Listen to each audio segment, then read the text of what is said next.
It was a Friday in the middle of December, the day after Daniel and I had finished our finals, and we were leaving Pennsylvania for New York.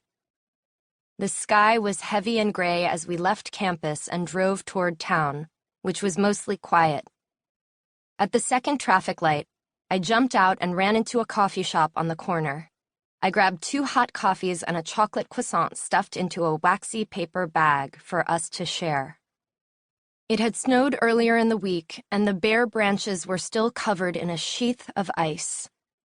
Winter in Pennsylvania was bleak, but still there was something beautiful in its nearly silent emptiness. We drove south toward the interstate, past miles of fields punctuated with farmhouses, small squares of red in the distance. An easy calm before the suburban rush of Walmarts and Olive Gardens, and vast parking lot after parking lot. We'd only driven a handful of miles when I turned toward Daniel and kissed his shoulder. "Daniel, I think I have to pee. I'm sorry, I know we just left, but I do." "Okay, it's fine. We have like a quarter of a tank left anyway. We'll stop when it runs out." "Like an hour and a half?" "Are you kidding?"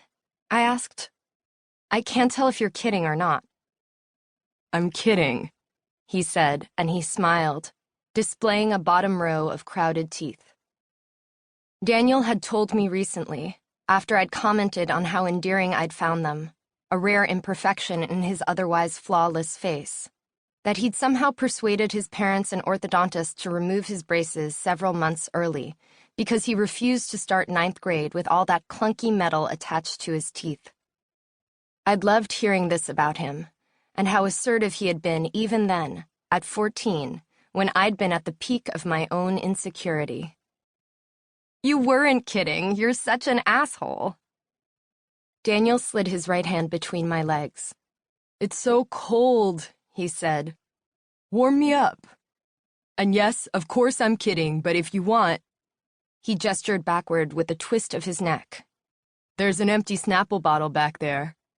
You want?" "Okay, sure, no problem." I reached behind the front seat and leaned over to grab the Snapple bottle. I unbuttoned my jeans and began to unzip my fly, but then stopped, smiled at him. "I dare you," Daniel said. "Well, if you dare me..." "Double dare you," he said. "Double Dare, remember that show?" "Of course. I used to watch those reruns all the time. When I was little, all I wanted to do was get covered in those buckets of green slime." "If we get married, can we try to go on Family Double Dare together?" "Yes," Daniel said. "They'll have to bring it back on the air. That can be our honeymoon, straight to Universal Studios. So romantic." We had been dating for about 4 months, the entire first semester of my junior year, which, in the strange, warped way the time moved in boarding school, felt significant.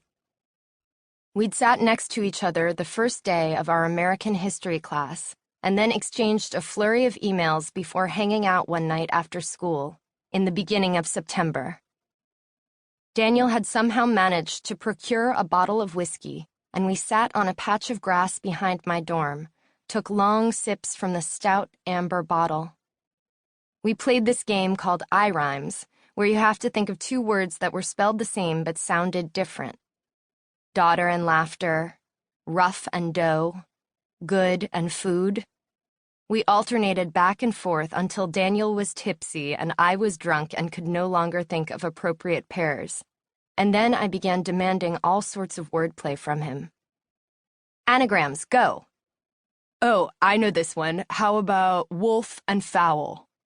"Way to go," I said. Then, "homophones." "Pear and pear," Daniel offered. "Great." "Fair and fair." "Look at you," I said. "Male and male."